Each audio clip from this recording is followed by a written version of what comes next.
Andy, tell us about the start of this initiative. How did it start? Well, it started with Giles Clarke and the Pakistan task team. Obviously, their objective was to initiate international cricket back to Pakistan.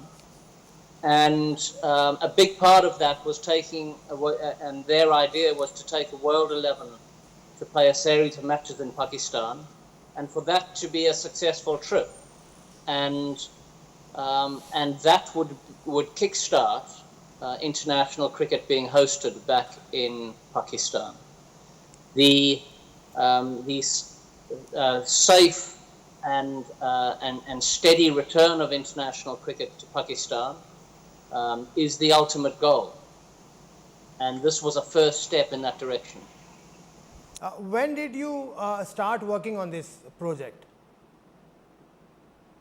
Well, Giles Clarke gave me he planted the seed of the idea last year, but things couldn't happen last year for various reasons. So he approached me again at the start of this English summer in April, May, and said that the PCB and the Pakistan task team wanted this to happen, and that they'd like me to recruit and select the international team, along with advice from the PCB.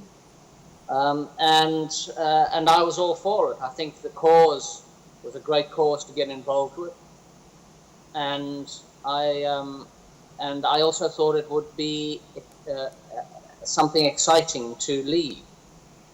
It's not often that cricketers get the chance to do something out of the ordinary and to be able to make a difference for a nation's game and in world cricket generally. So I grabbed this opportunity with both hands. What were the initial hurdles and how did you overcome them? So initially we had to find out who was available to play, and obviously looked at the international schedule to see who was doing what around the world. It meant that some of the national sides would be taken out of consideration. So Australia were touring India, and we're in the midst of preparing for the Indian series, which meant their top limited overs internationals wouldn't be available. England were playing the West Indies in England. And New Zealand were preparing for their tour of the subcontinent. And initially the New Zealand board weren't keen for their cricketers to be freed up to do this tour to Pakistan.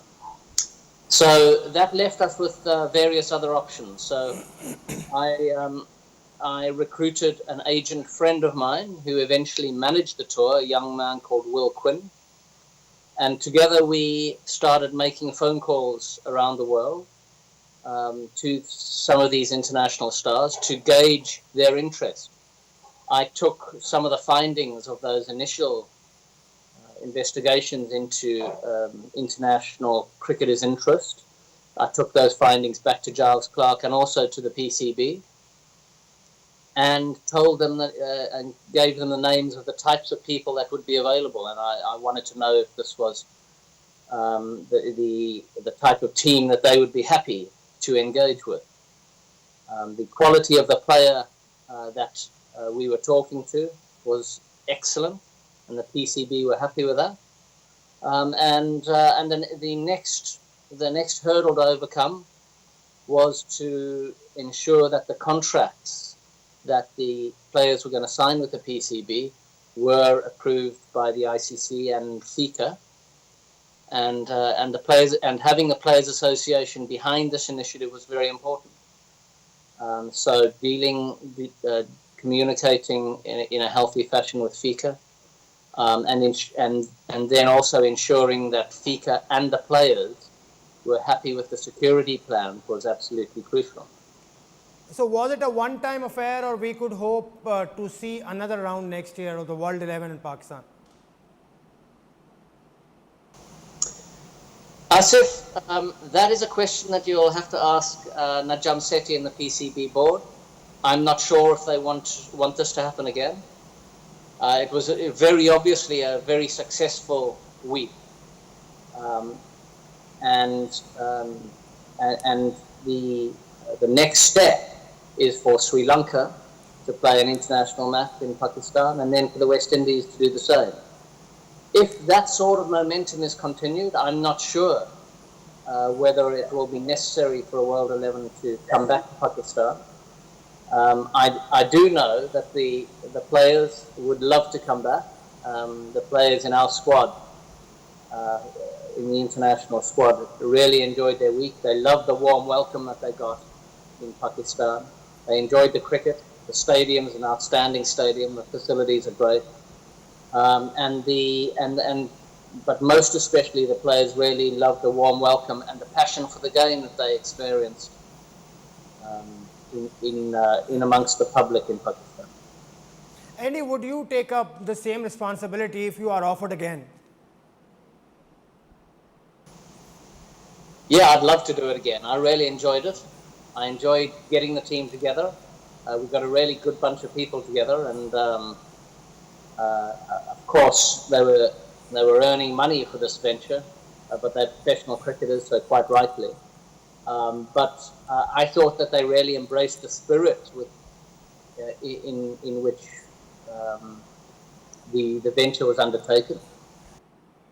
Andy, my last question to you, you have put in a wonderful effort, but many people are saying that money, the big money behind that, actually persuaded the players to come down to Pakistan. What would you say to this notion? Well, money was part of it, of course.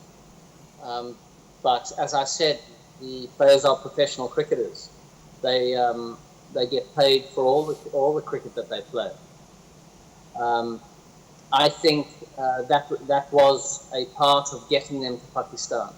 Once we got the team together, though, and we discussed the greater good and the real intent behind the trip to Pakistan, I think that they understood that playing their part in a small way, but playing their part in getting international cricket back to Pakistan,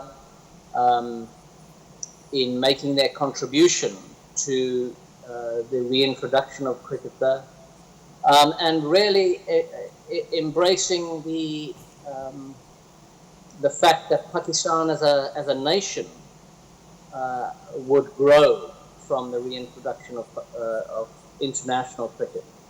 I think once they understood these greater factors, they really bought into it. And there was a great feel within our dressing room, a real feel of doing the right thing. And I think that's a big part of why they'd want to come back if given the opportunity again. Thank you very much, Andy.